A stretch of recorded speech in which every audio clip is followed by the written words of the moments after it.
시대를 전환하기 위해 하나님께서 사용하신 사람의 본 2주 3일 아침의 누리 출애굽기 4장 14절로 16절 레위 자손인 너의 형 아론이 있지 않느냐? 나는 그가 말을 잘 하는 줄 안다. 지금 그가 마침 너를 만나러 오고 있다. 그는 너를 볼 때에 마음으로 기뻐할 것이다. 너는 그에게 말하여 그의 입에 할 말을 넣어주어라. 내가 너의 입과 그의 입에 함께하며 너희가 무엇을 해야 할지 가르쳐 주겠다. 그가 너를 대신하여 백성에게 말할 것이다. 그는 너의 입이 되고 너는 그에게 하나님과 같이 될 것이다. 나는 주님께서 그분의 마음 깊은 곳에서 아론이 모세의 짝이 되기를 원하셨다고 믿는다.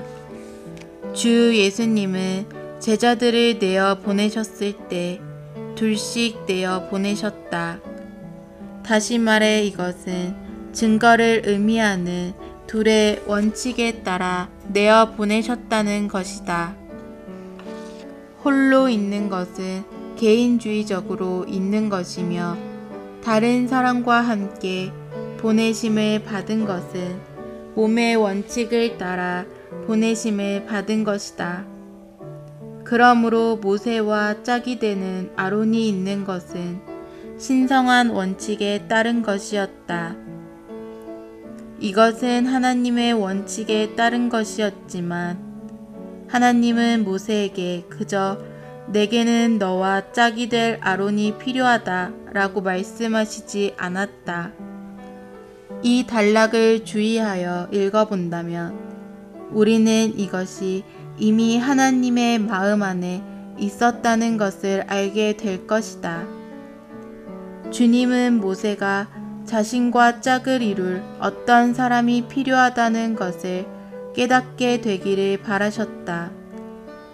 주님은 이렇게 하실 준비가 되어 있었지만 모세가 자신의 필요를 감지할 때까지 이것을 지적해 주지 않으셨다. 주님은 매우 지혜로우시다. 주님은 우리를 위해 어떤 일을 하기를 원하시지만 우리가 우리의 필요를 깨닫기 전까진 아무것도 하지 않으실 것이다. 이러한 원칙은 교회 생활 안에 있는 우리 가운데 적용된다. 여러분은 내게 어떤 일이 필요하다는 것을 깨달을지도 모른다. 그러나 더 좋은 것은 여러분이 내게 그것을 말하지 않고 대신에 내가 나의 필요를 깨달을 때까지 기다리는 것이다. 오늘의 읽을 말씀.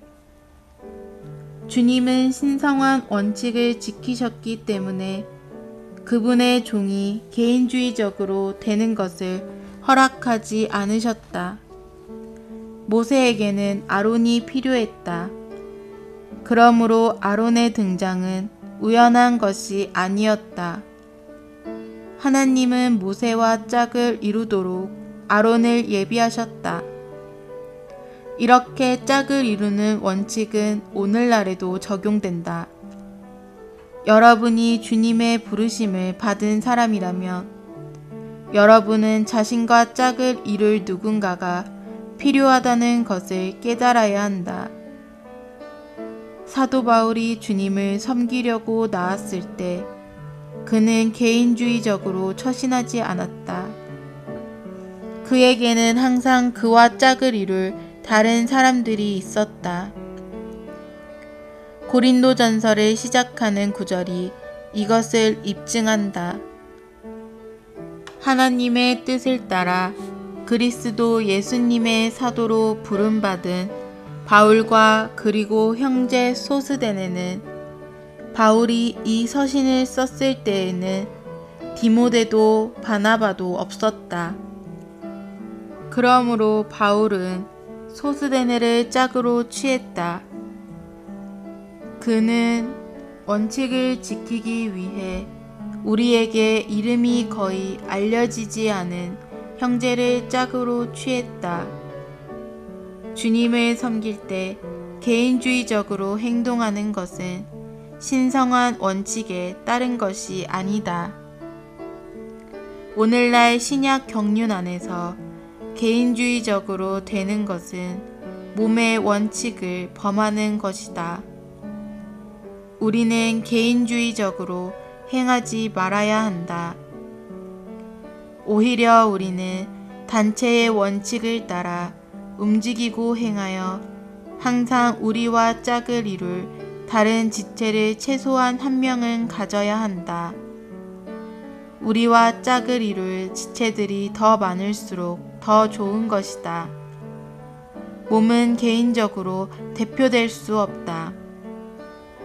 신성한 원칙에 따르면 몸을 합당하게 대표하는 것은 항상 다른 이들과 짝이 되는 이들에 의해서 이루어진다. 우리와 짝을 이루는 사람은 우리를 묻고 제안한다. 이러한 이유로 다른 이들과 짝을 이루기가 어려운 것이다. 성경 기록에 의하면 아론은 틀림없이 말하는 데 있어서 모세보다 더 능력이 있었다. 아론은 모세보다 더 설득력이 있었을 것이다. 그러나 아론은 이 기회를 틈타 교만해지지 않았다. 그는 단지 정해진 분량밖에 할 수 없었다. 이것은 하나님께서 위치에 관련해서 그에게 너무 많은 것을 허락하지 않으셨기 때문이다. 사실 출애굽기 4장 16절은 모세가 아론에게 하나님 같았다고 말한다. 모세와 아론이 짝을 이루는 것을 통해서 우리는 모두 우리가 어디에 있는지를 아는 것이 중요하다는 것을 배울 수 있다. 다른 사람과 짝을 이룰 때 우리가 어느 위치에 있게 될 것인지는 전적으로 주님의 안배에 달려 있다. 주님은 모세를 부르셨으며 모세와 짝이 될 아론을 예비하셨다. 인위적인 조정을 위한 여지가 없었다. 모든 것은 신성한 경륜, 곧 신성한 안배에 따른 것이었다.